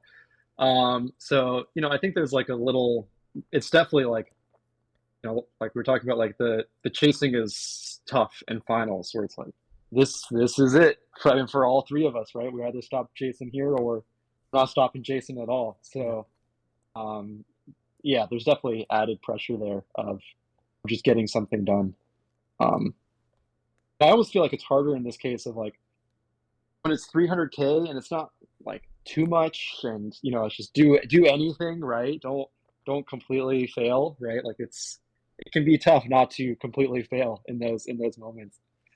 No, yeah, it's not easy. So this was probably the ball I was most interested to hear, other than ball 3 on Johnny Mnemonic, what your thoughts were, because you're coming up to it and you're down, a little over 300,000, and you don't have any locks ready for you. So I'm going to let the commentary play, because this is a really, really good sequence where you're post passing so you can get that center spinner. Just got to rip it like twice. Oh, he was so late. He's going to burn it. There it is. I think that's fine. Okay. Nice up and over. The spin could do it. It's a good spin. Not enough. Off the center post. Oh, the backhand rip. Oh, oh. Another center post. I had to highlight that because that was crazy. 2 center posts in a row. What was going through your mind then? Oh man, I mean, I feel like when those things are happening, I'm not thinking like, oh, I got to do a center post here. I'm just like, it's the thing in my head is telling me, all right, it's time to do it, and there's no mental in there, thinking about it. So, I wasn't really like stressed about it or anything, but like going back looking at it later, it's like, oh my God, that was terrifying. How did I not die there? During that sequence, yeah. During that sequence, Kaylee chimes in. He says something along the lines of like that line from I think it's like Django Unchained, where just like he had my curiosity, but now he's got my attention. Of like you shifting focus to just the spinner, and yeah, I think everyone was just kind of like watching with bated breath. You just every spinner rip getting closer to the top score, and then finally when you reach that, and like that moment of elation where you're just kind of like hopping around and dancing, it's like awesome to watch. Yeah, it was a good feeling for sure to not be done, right? One more game. So. Did that center post ever come up in previous rounds? Were you cognizant that you could make a save off of it, or because I know some of them just die. There's no bounce on them. Yep, I that was the first time I played that Grand Lizard. I hadn't heard anything about it earlier. To be honest, I don't even know if I knew there was a center post, like in my mind. So trust fall. It's total trust, right? That's awesome. Well, congratulations, obviously, on that. That was just such a wild sequence because it was like, okay, flip the strat and then also get 2 center posts in a row so you can continue the strat and catch Jason. So center posts, center spinner, run down Zoller, take first. You are sitting at 4, Zoller at 6 because he takes second. Vigo at third with 2. He gets another point. Escher unfortunately takes the 0 on that one. He's at 2. So you got a 6-4-2-2. Your path to the championship is to win out and hope Zoller doesn't take second for the tiebreaker. And obviously you would need to take first. So we come up on Johnny Mnemonic. Did you have this on your card earlier? This is the last game of the INDISC 2025 main finals. Did you have practice on it? Was it a staple of your card, or were you sort of coming in a little more blind than normal?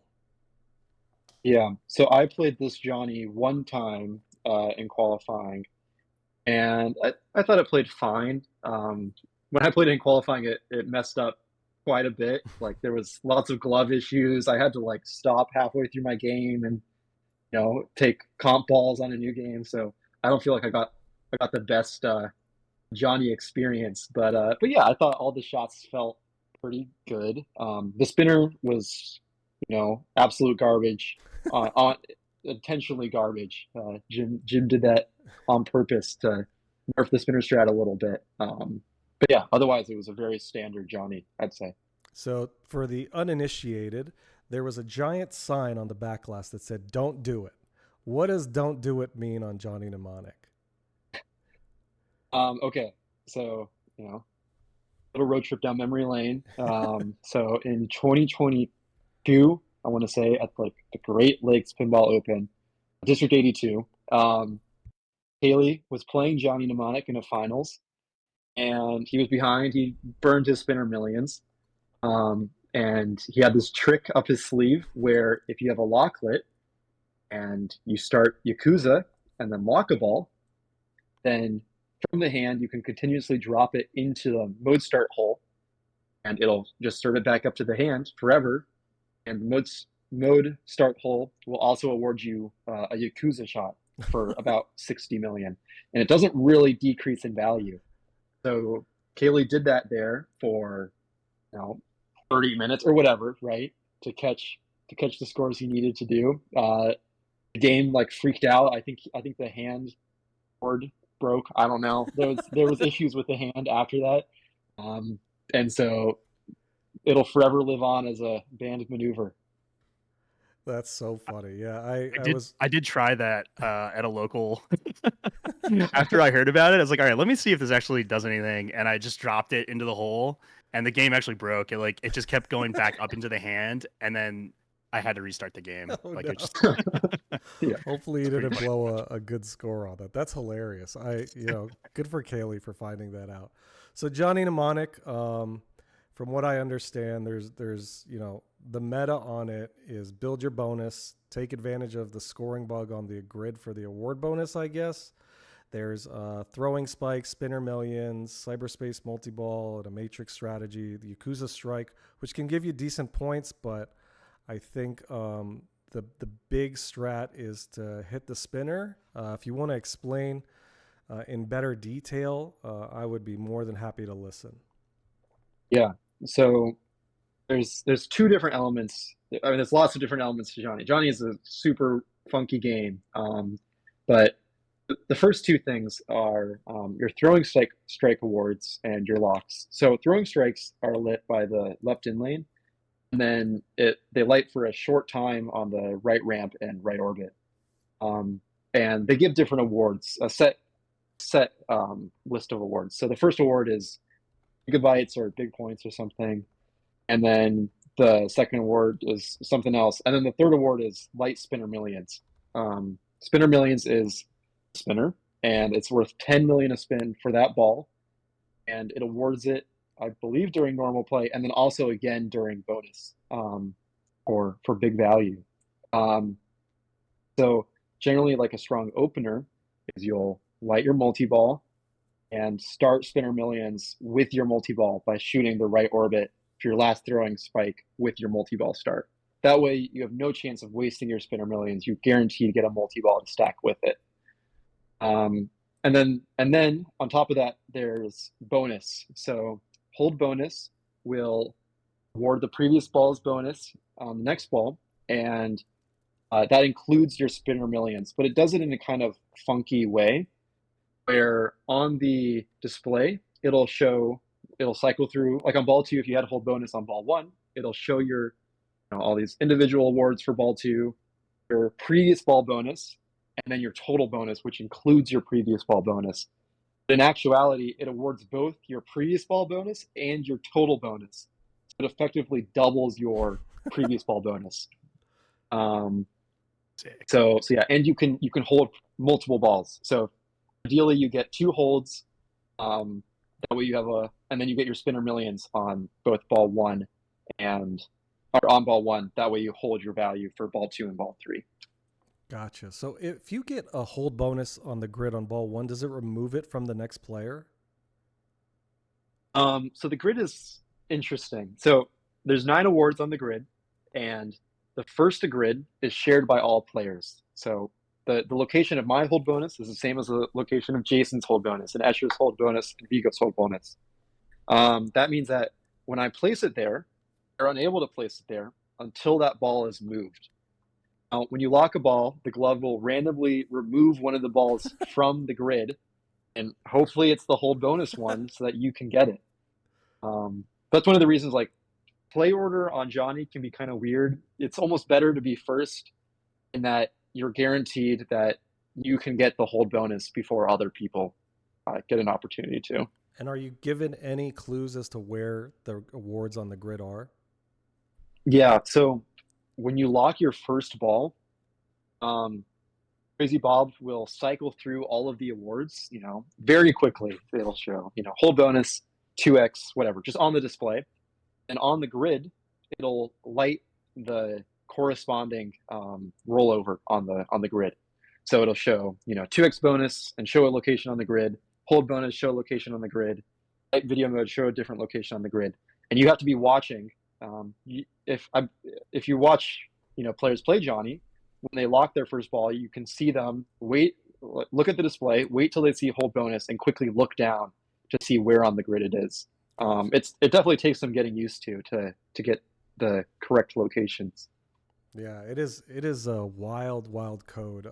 Just trying to understand. I'm glad Kaylee was on commentary, and for Game 3 they had Jim Belcito on as well. Jeff Teolis stepped out, but it was really good to have him because he knows it really, really well. And I think this is a interesting tournament game in the bank, and just for the finals, because there's so much you can combine as far as starting off and setting yourself up for success later on. Whereas, on like a Grand Lizard, you could be a fresh start every time. But on this one, your ball one was absolutely amazing. So, Escher they were talking about him getting a lock on ball one. He could lock out an award for everyone else. He got the hold bonus, quick right out lane drain. He ended up with 82. Vigo, unfortunately, Johnny Mnemonic did not treat him well on this round. He was backhanding the left ramp. You were finding the backhand very consistent, right? On the left? Yeah, the flippers were definitely strong enough for the backhand. He took video mode. He ended up with 105 million. People were yelling snarf at him. I felt bad because it's not one I have never found it easy, but I'm sure, just other people may have. So he had a little bounce off the right into the right out lane, ends up with 202. Zoller did not have a good ball one. Kaylee was talking about foregoing the award bonus and picking 3 in a row determined by the hold bonus. I couldn't understand what he was talking about there, but he said once you burn through spinner millions, it might be cool to find a valuable mode after that. But Jason didn't get the chance. He had a quick left out lane drain for 71 million. So now we get to your ball one. You obviously just explained the strategy. Did you have anything different that you were thinking about going into this? It looks like you hit your first throwing spike, you took the lock, got the award bonus from the grid.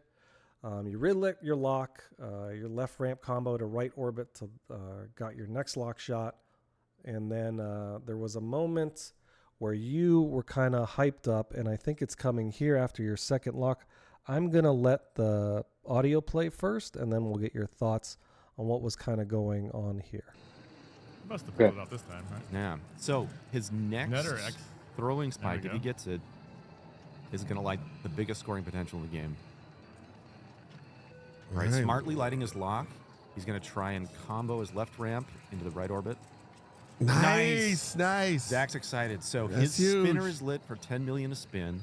He's got 2x bonus. He's going to be able to put it on hold bonus. So what were your thoughts at that moment? You kind of had what you wanted to set up? Yeah, I think the goal of any game of Johnny is to get your spinner million multi-ball stack on ball one. That way you have the opportunity to hold your bonus twice and maximize potential.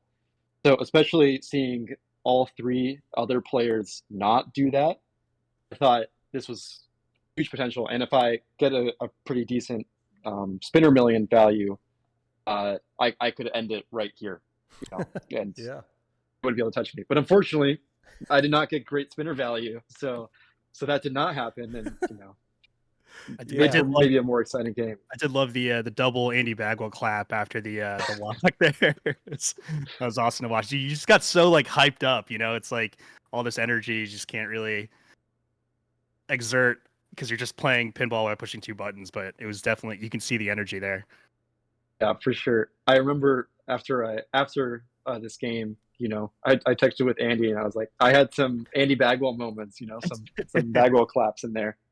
So.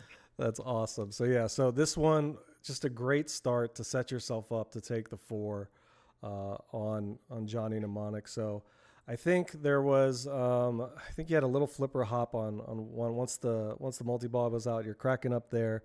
You're already at 942 in your quick multi-ball. By the time it ends, I think you were at, your bonus there is 754.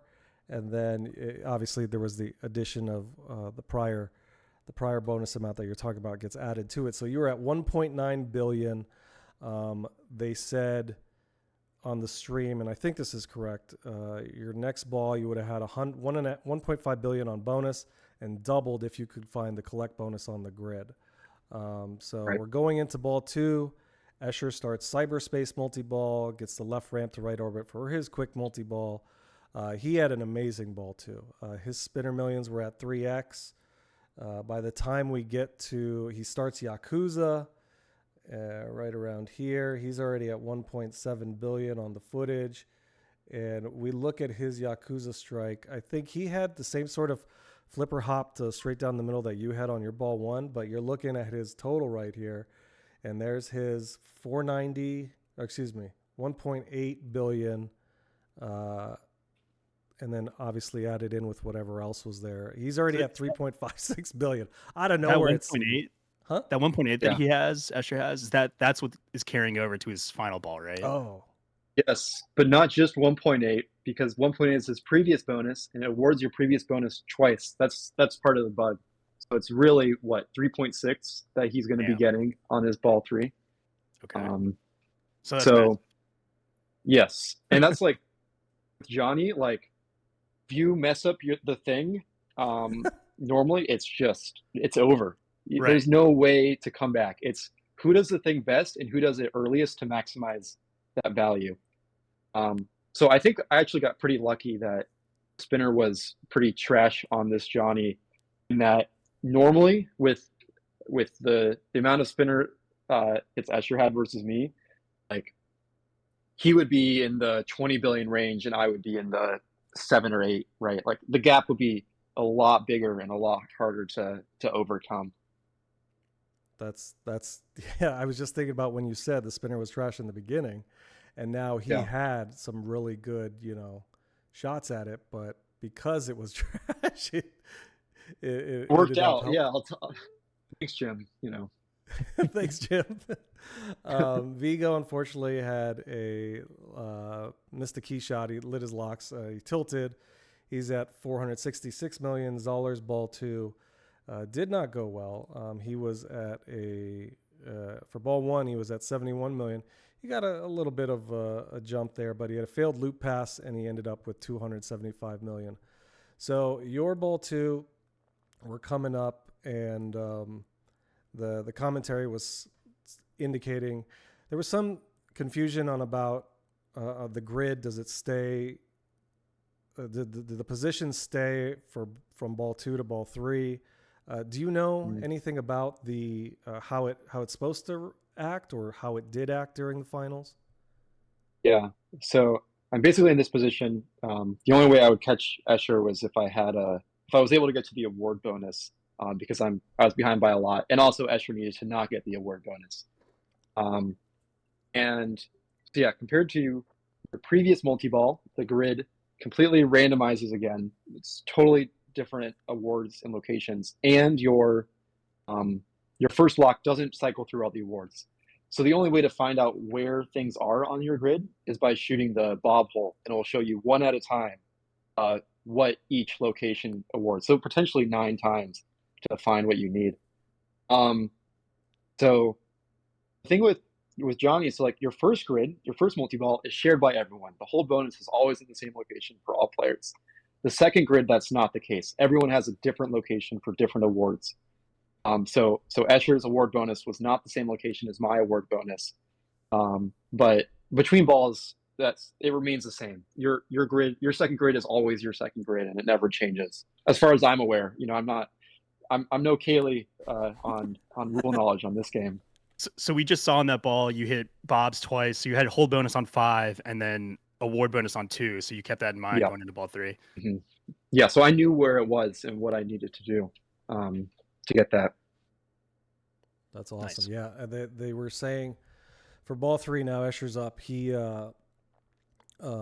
they mentioned the randomized grid when I wanted to confirm it with you because I think they had some sort of confusion. So for ball 3, end of your ball 2, you're at 3.589 billion, and Escher at the time was at 3.56. So you're close, but obviously he has I think he had 3.8 in bonus at the end. Commentary was saying he wanted to get back to the ramps, get back to Spinner Millions. Oh, I was going to ask about if you're stuck with a bad setup at the on your initial outset, are you ever thinking about, is there a reset if you get to power down and then you could try everything again, or it just isn't feasible because it takes so long to get there?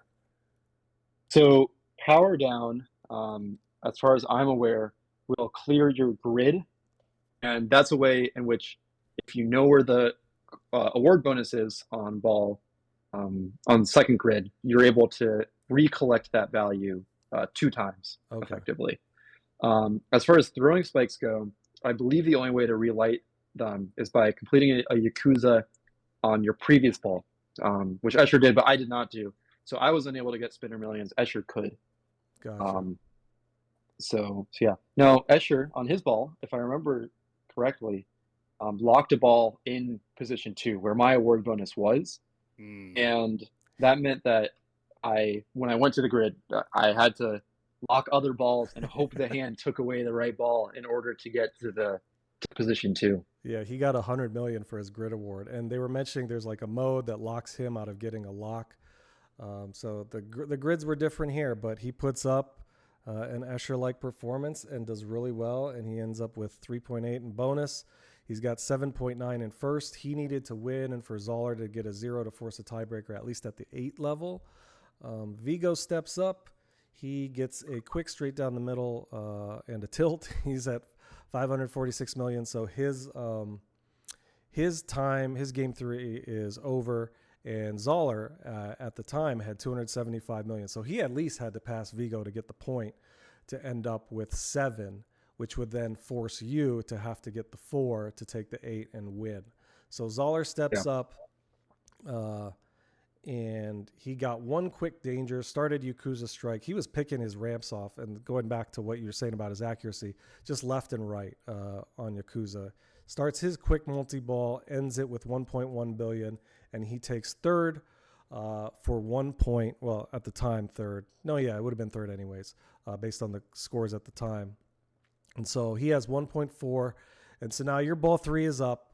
There was a little bit of waiting people were doing. But what were you? I love this moment. Yeah. There were some people. You guys talking about it, right? Everyone was like in the chat, is coaching allowed? But they don't realize coaching is allowed as long as the ball is not plunged and active. So what were you talking about here with Escher?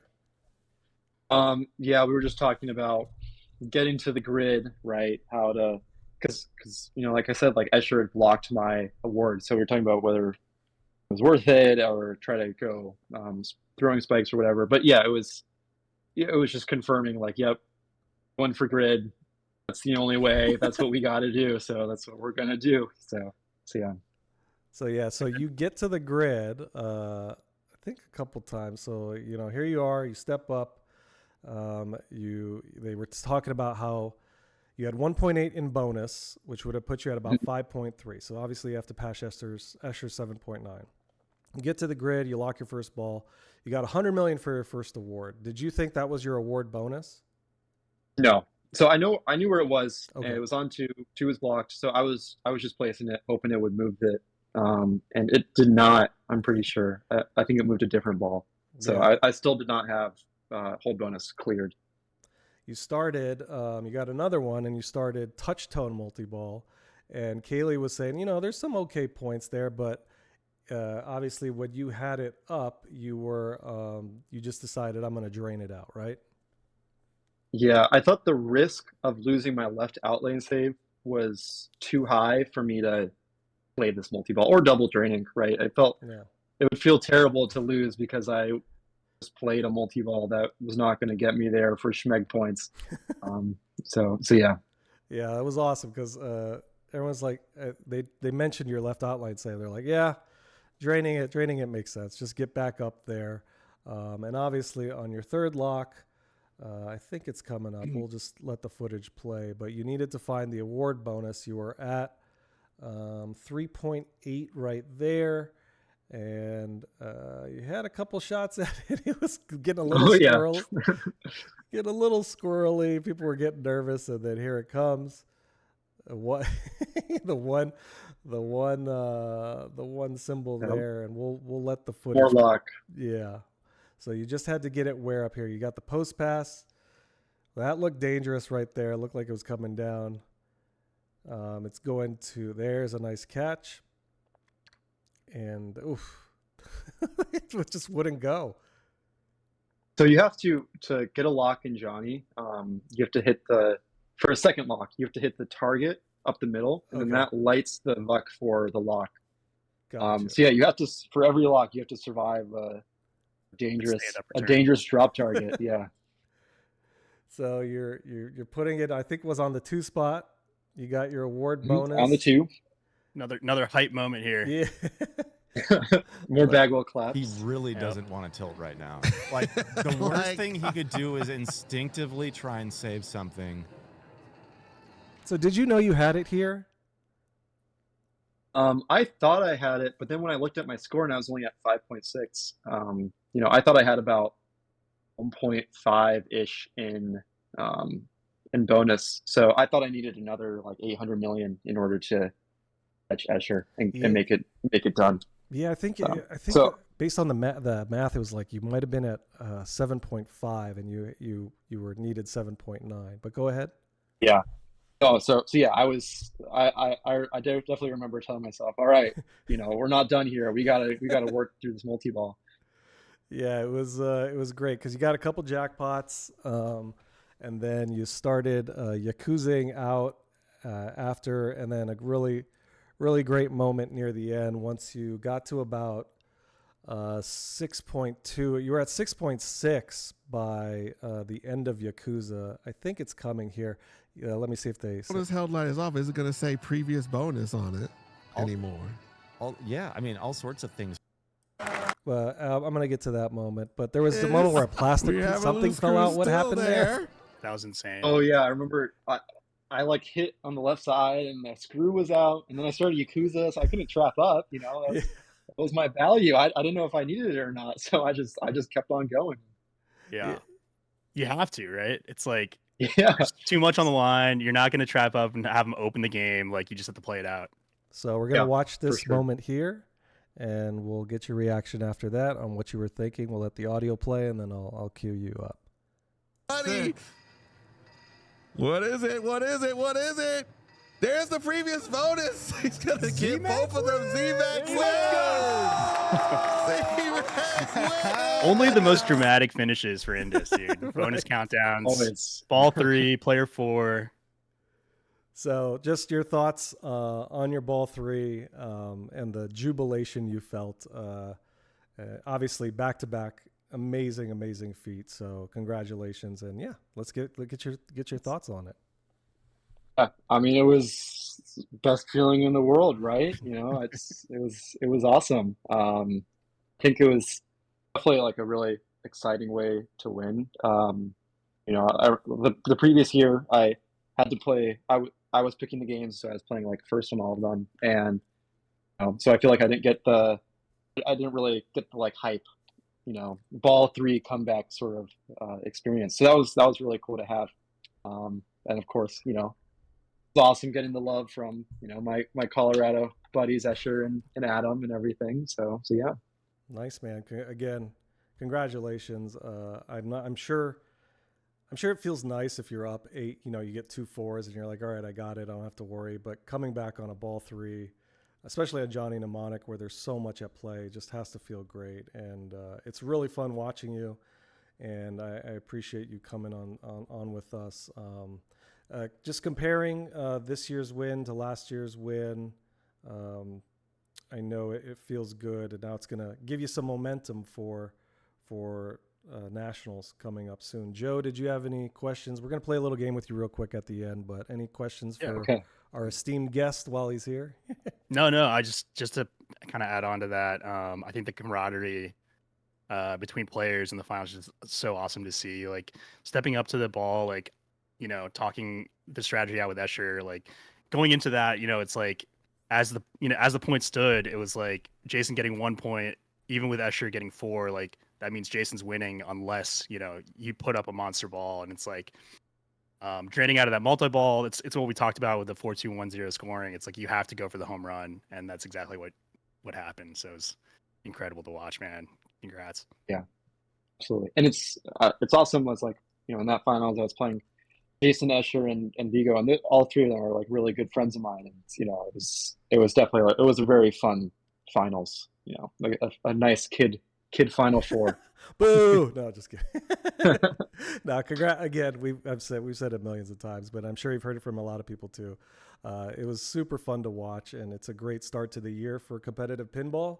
Again, this is Wizards and Warriors episode 6 with our guest Zach McCarthy, aka Z-Mac, your 2025 INDISC Main Open winner, back-to-back champ. Call him Mahomes, or I don't know if you want to call him Mahomes because he lives in Colorado. Maybe he's a Broncos fan. But just some quick game we're going to play with you, just a rapid fire round. Just come say what comes first in your brain, your first thoughts. Flipper skills or nudging skills? Flipper skills. You know, accuracy and drop catches is what wins. You know. EMs, DMD, or LCD? DMD. Love some data east and, you know, early Stearns. Favorite pin? Favorite pin? ACDC. Least favorite? Adam's Family. It's boring and repetitive and Ooh. super overhyped. I think Howdy, I think you had it was a favorite non-pinball arcade game Yes. on there. Yeah. Oh, favorite non? I'd say Joust. I had one. My parents had one growing up, so it's a good one. That's fun. That's the Classic. Yeah, that's a good one. You ever play the Joust pinball machine? Oh yeah, there was one in Lyons, Colorado, for many years. So I played that one. Nice. Favorite city for pinball tournaments? I mean, I'm super biased, but Riverside is great. I think I love it for pinball. I love the midnight ramen and the Chiba Hut for dinner. Yeah, the ramen was jam packed the one night we tried to go. Me and Joe roomed together. We're like, oh, this isn't gonna work. All right, last one. It's fine or bozo? It's fine. Yeah. Boys. Joe, do you have any for him? No, man, that's it, dude. Awesome. Again, thank you so much for joining us. I appreciate you taking time out. I know you're busy with school, so it really means a lot. It's always fun to, I could talk all day, as you can see. Whoops. And there that goes. So let me just go back to this scene. Sorry. I forgot it ended. So yeah, we really appreciate it. This was a great INDISC, and I can't wait to play with you guys some more. Best of luck and congratulations once again, and keep on pressing. Bye, everybody. Yeah, absolutely. Bye. Thanks, Z-Mac. Thanks, everyone.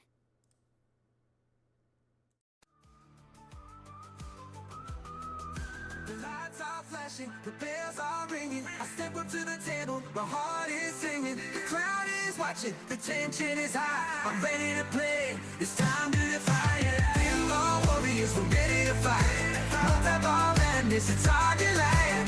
Uppers and flippers, we're in control. Pinball wizards, we got the soul. Silverball bowling, chasing the light. People fingers dancing, the arcades alive. But flippers respond to my every command. In the pinball kingdom, I make my stand. Pinball warriors, we're ready to fight. Multi-ball madness, it's target light. Uppers and flippers, we're in control. Pinball wizards, we got the soul.